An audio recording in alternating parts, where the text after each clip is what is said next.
जय हिंद सभी छात्रों को। और एक नई क्लास के साथ हम लोग पुनः आगे की तरफ बढ़ेंगे और एंशिएंट हिस्ट्री में महाजनपद काल तक हमने टॉपिक क्लियर किया था और महाजनपद काल के अंतर्गत हमने मगध साम्राज्य का उत्कर्ष और हर्यक वंश, शिशुनाग वंश और नंद वंश के बारे में डिटेल से हमने अध्ययन किया था। कैसे मगध शक्तिशाली बना और शिशुनाग वंश में कौन से शासक हुए, नंद वंश में कौन से शासक हुए, कौन संस्थापक थे, कौन अंतिम शासक थे, इन सारी बातों का हमने विस्तृत अध्ययन किया था। छोटा सा टॉपिक अगर वहीं से और बढ़ाया जाता मगध से ही, तो आपसे एक जनरली क्वेश्चन ये पूछा जा सकता था कि मगध साम्राज्य के अंतर्गत अंग को किसने मिलाया था? अंग महाजनपद को मिलाया।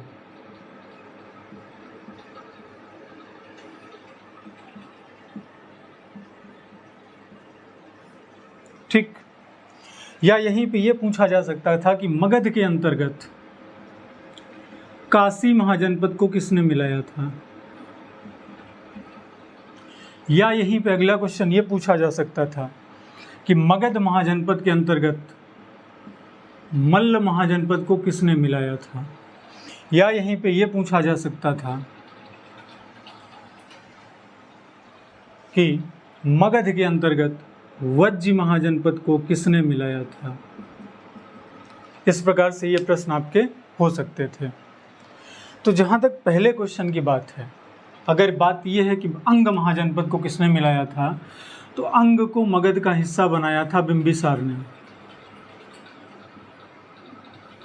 लेकिन अगर काशी, मल्ल और वज्ज की बात की जाएगी तो इसको मिलाने का श्रेय जाता है अजातशत्रु को। अजातशत्रु को इसका श्रेय जाता है। अच्छा, एक प्रश्न ये भी बन सकता था कि अजातशत्रु ने किस महाजनपद के शासक की पुत्री से शादी की थी और उस पुत्री का नाम था वाजिरा। तो ये कोसल महाजनपद के राजा प्रसेनजीत की पुत्री थी वाजिरा, जिससे कि अजातशत्रु ने शादी की थी वाजिरा से। एक प्रश्न आपका ये बन सकता था। तो ये तो मगध साम्राज्य के अंतर्गत ये सभी शामिल हुए। अब आगे प्रश्न आपसे ये भी पूछा जा सकता था कि अवंती महाजनपद को, अवंती को किसने जीता था? या एक प्रश्न आपसे ये पूछा जा सकता था कि अस्मक को किसने जीता था, जो कि दक्षिण भारत में स्थित था। अस्मक जीता। या प्रश्न ये भी पूछा जा सकता था कि वत्स महाजनपद को किसने जीता। इस प्रकार से आपके प्रश्न बन सकते थे। तो हमने पढ़ा था शिशुनाग वंश का एक राजा था महापदम नंद, शिशुनाग, माफी, अवंती को शिशुनाग ने जीता था। अवंती को शिशुनाग ने जीता था और बाद में इसे मगध का हिस्सा बनाया। अवंती को शिशुनाग ने ही अस्मक को भी जीता था। अस्मक, जो कि दक्षिण भारत में स्थित था, अस्मक को भी इन्होंने ही जीता था। इसके अलावा वत्स महाजनपद को भी शिशुनाग ने ही जीता था।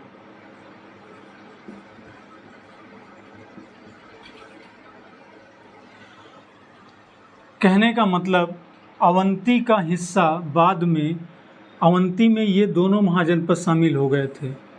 अवंती में अस्मक भी मिल गया था और अवंती में वत्स महाजनपद भी मिल गया था। इसके अलावा एक प्रश्न ये बन सकता था कि कलिंग को मगध का हिस्सा किसने बनाया था? कलिंग को, तो कलिंग को शुरुआती दौर में महापदम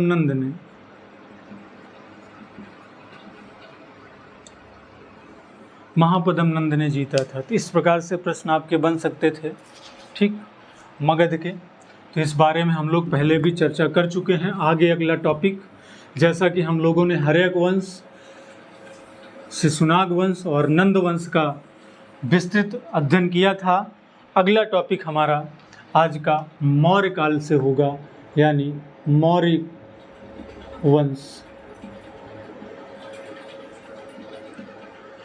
मौर्य वंश में प्रश्न शुरुआत होती है, सबसे ज़्यादा प्रश्न चंद्रगुप्त मौर्य शुरुआती दौर में, जो कि मौर्य वंश के संस्थापक कहे जाते हैं।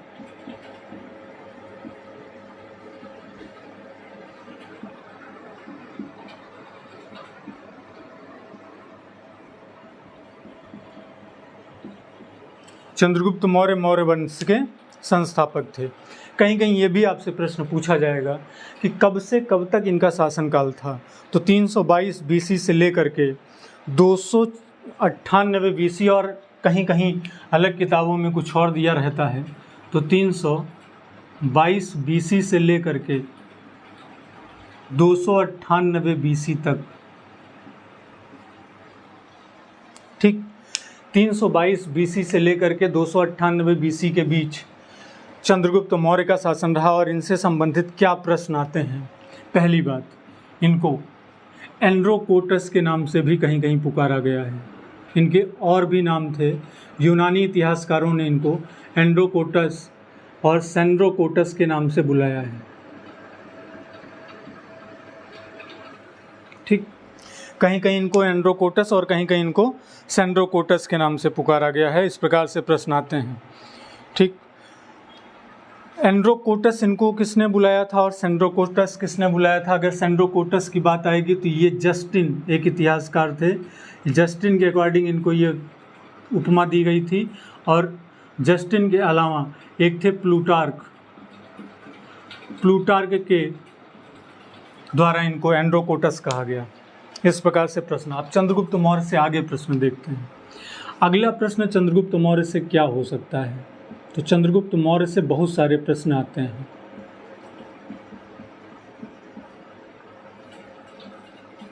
पहला प्रश्न, चंद्रगुप्त मौर्य का प्रधानमंत्री कौन था? तो चंद्रगुप्त मौर्य के प्रधानमंत्री थे चाणक्य। अब चाणक्य का कहीं कहीं और भी दूसरा नाम लिखा रहता है, विष्णुगुप्त, या कहीं कहीं इनको कौटिल्य के नाम से भी पुकारा गया है। और जैसे ही कौटिल्य का नाम आएगा तुरंत आपको एक पुस्तक याद आ जाएगी, अर्थशास्त्र। और ये किस पर आधारित है? ये किताब राजनीति पर, राजनीतिक सिद्धांतों पर आधारित है ये किताब। और इसकी रचना किसने की है? कौटिल्य ने। कौटिल्य का दूसरा नाम विष्णुगुप्त और उनका रियल नेम चाणक्य, और जो कि प्रधानमंत्री किसके थे? चंद्रगुप्त मौर्य के। दूसरा प्रश्न, चंद्रगुप्त मौर्य के दरबार में एक राजदूत बनकर आया था। राजदूत कौन था? मेगस्थनीज। किसका राजदूत था? तो प्रश्न यहाँ पे आपसे इस तरीके से पूछ सकता है कि सेलूकस निकेटर का राजदूत था। सेलूकस निकेटर का राजदूत मेगस्थनीज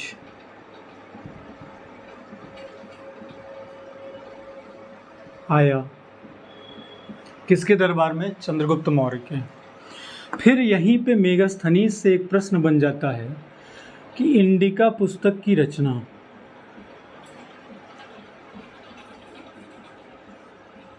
इंडिका पुस्तक की रचना किसने की है? मेगस्थनीज ने।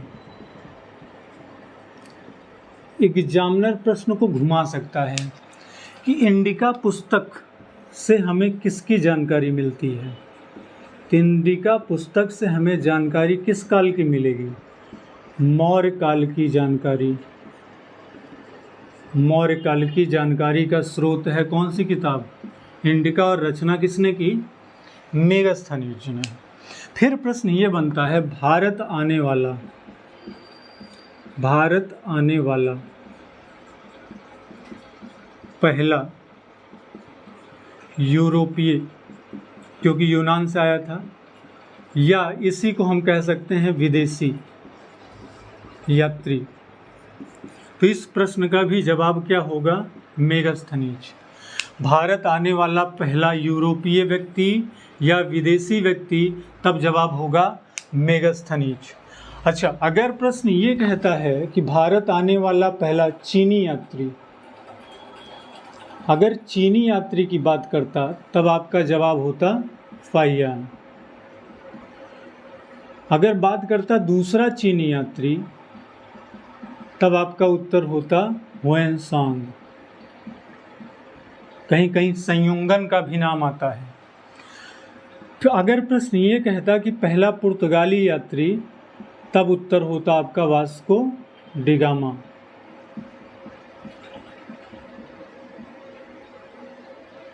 ठीक। और अगर ये कहता कि जहांगीर के दरबार में आने वाला पहला अंग्रेज जो जहांगीर के दरबार में आया, तो कैप्टन हॉकिंस।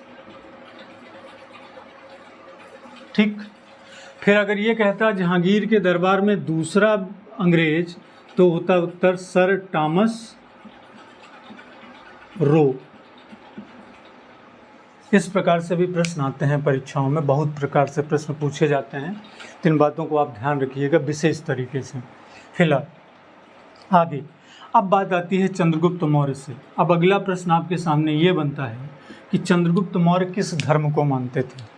तो चंद्रगुप्त मौर्य जैन धर्म के अनुयायी थे। चंद्रगुप्त मौर्य जैन धर्म को मानते थे, जैन धर्म के अनुयायी।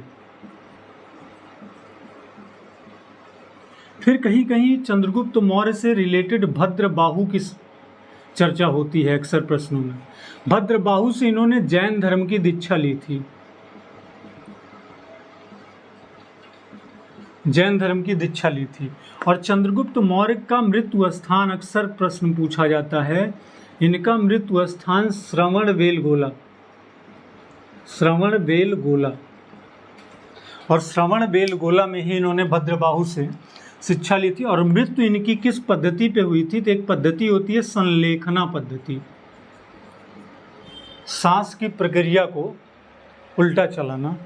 संलेखना पद्धति के द्वारा इनको मृत्यु प्राप्त हुई थी। और श्रवणबेलगोला कहाँ पड़ता है? कर्नाटक में।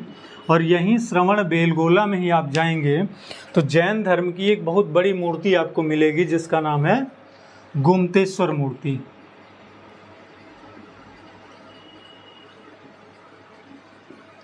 गोमतेश्वर मूर्ति कहाँ स्थित है? कर्नाटक में। कोलार खान कहाँ है? कोलार खान। कुंद्रेमुख खान कहाँ है? कुंद्रेमुख खान। सबसे ज़्यादा सोना कहाँ पाया जाता है? सबसे ज़्यादा मक्का कहाँ पाया जाता है? सबसे ज़्यादा रेशम कहाँ पाया जाता है? सबसे ज़्यादा चंदन वन का पेड़ कहाँ पाया जाता है?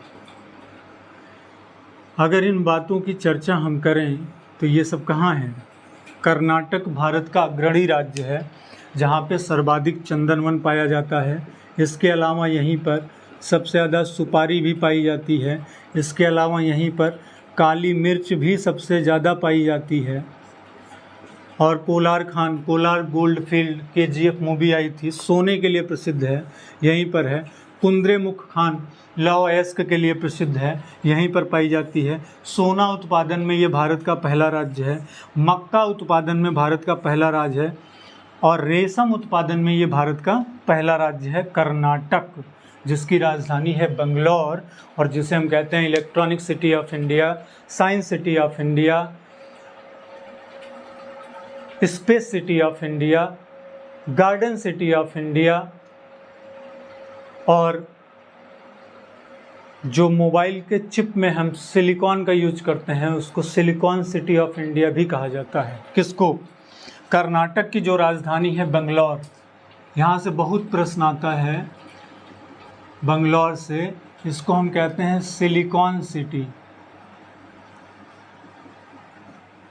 इसको हम कहते हैं स्पेस सिटी। स्पेस का मतलब अंतरिक्ष का शहर। क्यों कहा जाता है?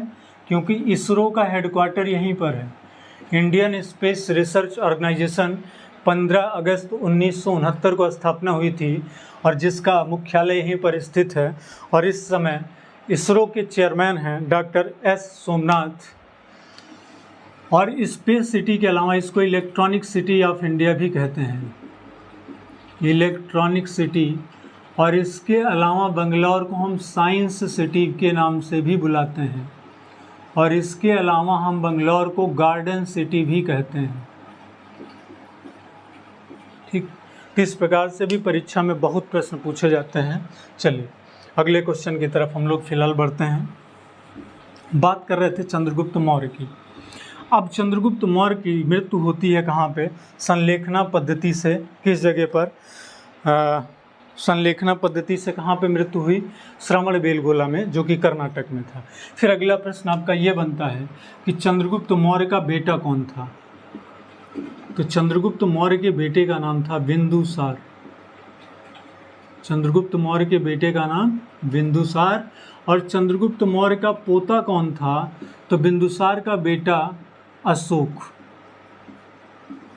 तो इस प्रकार से ये प्रश्न भी आते हैं। तो चंद्रगुप्त मौर्य के टॉपिक से जो इम्पोर्टेंट क्वेश्चन थे, ये प्रश्न आपका हुआ। इसके अलावा चंद्रगुप्त मौर्य और सेल्यूकस निकेटर के बीच 305 बीसी में, चंद्रगुप्त मौर्य और सेल्यूकस निकेटर, ये सेल्यूकस निकेटर और चंद्रगुप्त मौर्य के बीच 305 बीसी के आसपास एक युद्ध लड़ा गया। ठीक, 305 बीसी में सिकंदर का सेनापति हुआ करता था कभी सेल्यूकस निकेटर। सेल्यूकस निकेटर ने 305 बीसी के आसपास अटैक किया। कहाँ पे? भारत पर। तो इसमें सेल्यूकस निकेटर पराजित हुआ। बदले में सेल्यूकस निकेटर ने अपनी पुत्री, कहीं उसका हेलेना नाम है और कहीं उसका कार्नेलिया नाम है, बदले में वैवाहिक संबंध स्थापित किया गया चंद्रगुप्त मौर्य और सेल्यूकस निकेटर की पुत्री के बीच। तो प्रश्न इतिहास का एक बहुत अच्छा ये भी बनता है कि भारत का पहला अंतर्राष्ट्रीय विवाह किस राजा के द्वारा किया गया था? तो उसका जवाब होगा चंद्रगुप्त मौर्य। और किसके साथ हुआ था? तो यूनानी इतिहासकारों ने उसको कार्नेलिया नाम दिया है और हिंदुस्तानी इतिहासकारों ने उसको हेलेना के नाम से पुकारा है। ठीक, अब प्रश्न ये आ जाता है कि चंद्रगुप्त मौर्य का बेटा कौन था? तो चंद्रगुप्त मौर्य का बेटा अभी हमने देखा कि चंद्रगुप्त मौर्य का बेटा था बिंदुसार। तो चलते हैं बिंदुसार की तरफ और देखते हैं बिंदुसार के टॉपिक से क्या प्रश्न बनते हैं। चंद्रगुप्त मौर्य के बाद मौर्य वंश का अगला राजा, चंद्रगुप्त मौर्य की पारी हो गई खत्म, उनसे इम्पोर्टेंट क्वेश्चन जो थे वो हो गए क्लियर। चंद्रगुप्त मौर्य के बाद उनका बेटा आया और बेटा था इनका बिंदुसार।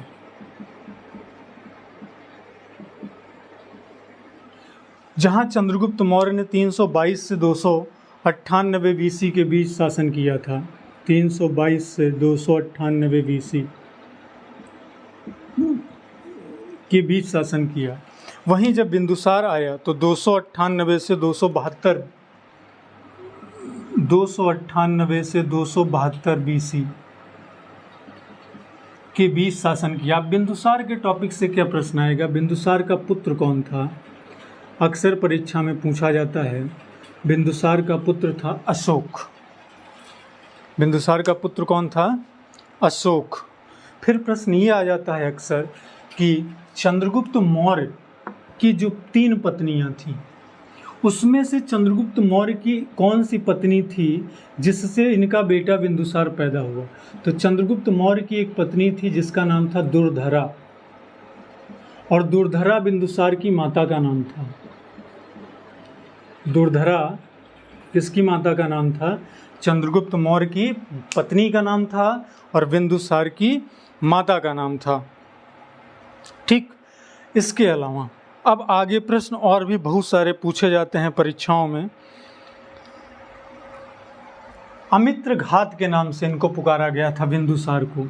अमित्र घात, शत्रुओं का नाश करने वाला। अमित्र घात, ये एक उपाधि इनको मिली थी, शत्रुओं का नाश करने वाला। अमित्र घात के नाम से इनको पुकारा गया है बहुत सारे प्रश्नों में।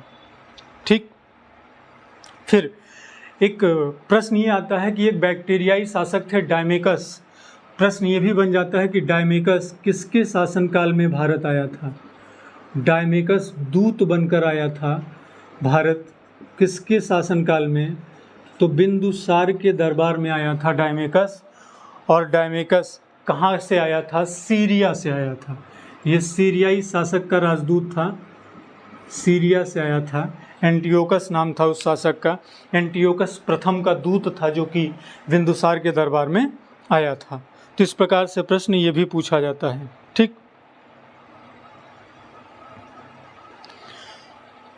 फिर प्रश्न ये आता है कि बिंदुसार की कौन सी पत्नी से अशोक का जन्म हुआ था? तो सुभद्रांगी, बिंदुसार की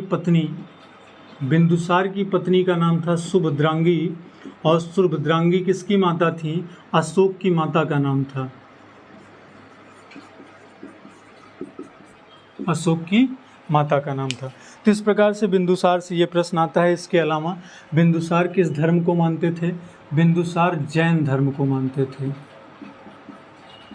चंद्रगुप्त मौर्य भी किस धर्म को मानते थे? चंद्रगुप्त मौर्य भी जैन धर्म को मानते थे। तो इस प्रकार से इनकी ये प्रश्न आ जाते हैं आपके। ठीक, आगे बढ़ते हैं। अब चंद्रगुप्त मौर्य और बिंदुसार का टॉपिक खत्म करने के बाद अब अगला मौर्य वंश का जो शासक है वहाँ से बहुत सारे प्रश्न परीक्षा में आते हैं। और अगले जो शासक का नाम है वो है सम्राट अशोक।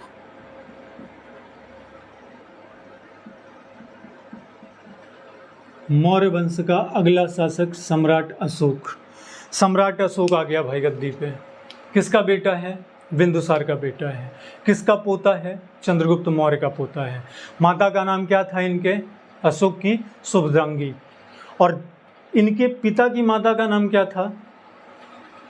तो अशोक की माता का नाम सुभद्रांगी और बिंदुसार की माता का नाम दुर्धरा, यानी चंद्रगुप्त मौर्य की पत्नी का नाम दुर्धरा। तो इनका जो शासनकाल है वो 272 ईस्वी से लेकर 272 बीसी से लेकर के 232 बीसी के बीच, 272 से लेकर के 232 बीसी के बीच अशोक का शासनकाल रहा। 272 बीसी से लेकर के 232 बीसी के बीच इनका शासनकाल रहा। अब बहुत सारे प्रश्न आते हैं अशोक से। अशोक से पहला प्रश्न, शिलालेखों का प्रचलन इन्हीं के शासनकाल में शुरू हुआ। शिलालेख का प्रचलन यानी पत्थरों पर अंकित करना, लिखना। अब प्रश्न ये आता है कि इनके जो शिलालेख थे उनकी कुल संख्या कितनी थी? कुल संख्या उसकी कितनी पाई गई? 14। फिर प्रश्न ये आता है कि अशोक के शिलालेखों पर कौन सी लिपि पाई गई? तो 3 प्रकार की लिपियां पाई गई, ब्राह्मी, खरोष्टी और अरमाइक। प्रश्न ये भी आ जाता है कि कौन सी लिपि भारत से बाहर पाई गई? अरमाइक लिपि अफगानिस्तान और इसे अभी तक पढ़ा नहीं जा सका है।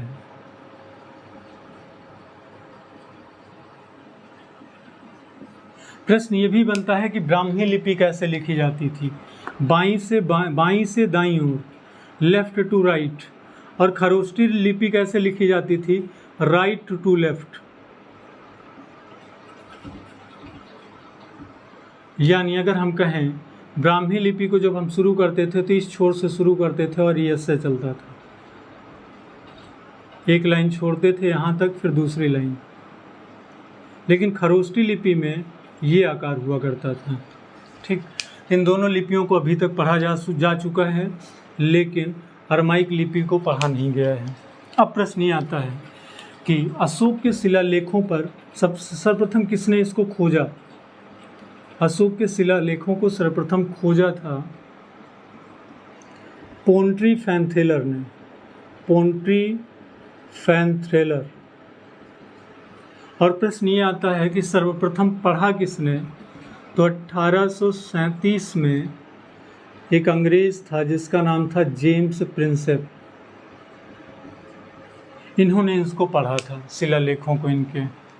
फिर प्रश्न ये आता है कि अशोक के शिलालेखों में कौन सा शिलालेख है जिस पे कलिंग युद्ध का वर्णन है? कलिंग युद्ध का वर्णन अक्सर परीक्षा में, बहुत परीक्षाओं में पूछा जाता है।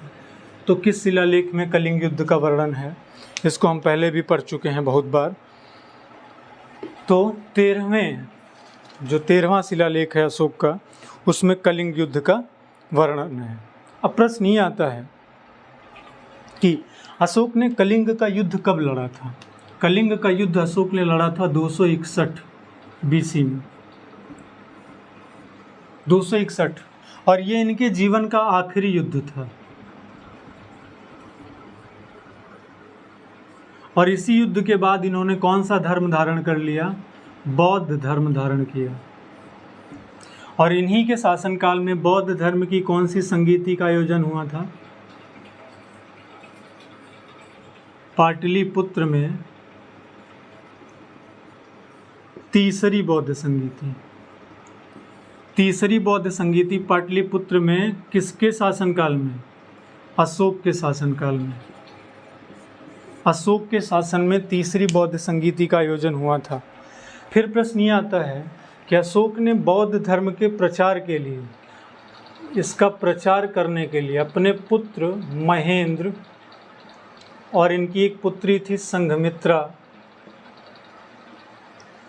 इनको कहाँ भेजा था बौद्ध धर्म का प्रचार करने? तो श्रीलंका। कहाँ भेजा था? श्रीलंका। सम्राट अशोक ने अपने पुत्र महेंद्र तथा पुत्री संघमित्रा को बौद्ध धर्म का प्रचार करने के लिए श्रीलंका भेजा था। ठीक, तो इस प्रकार से प्रश्न आता है। कहीं कहीं डीपली प्रश्न ये पूछ लिया जाता है कि जिस समय प्रचार के लिए भेजा उस समय श्रीलंका का राजा कौन था? उस समय जो श्रीलंका का शासक हुआ करता था उसका नाम था तिस। उस समय श्रीलंका का शासक था तिस। ठीक, इसके अलावा बहुत सारे प्रश्न और भी परीक्षाओं में पूछे जाते हैं। तो मौर्य साम्राज्य का जो साहित्यिक और सांस्कृतिक वर्णन है वो अगली क्लास में हम लोग देखेंगे। तो अभी तक कोशिश यही रही है कि आपके कोई प्रश्न जाने ना पाएँ, आपके कोई प्रश्न छूटने ना पाएँ। और UPSSC पेट, Uttar Pradesh police, railway, SSC, जो भी वनडे एग्ज़ाम होते हैं जहाँ पे GS का क्वेश्चन पूछा जाता है वहाँ पे सभी स्टूडेंट के लिए ये स्पेशल क्लास है। किसी भी परीक्षा में आपका कोई भी प्रश्न बाहर नहीं जाने वाला है। बस आप ईमानदारी के साथ एक बार क्लास को अच्छे से देख लीजिए, रिवाइज कर लीजिए। बाकी मिलते हैं फिर नेक्स्ट क्लास में। जय हिंद।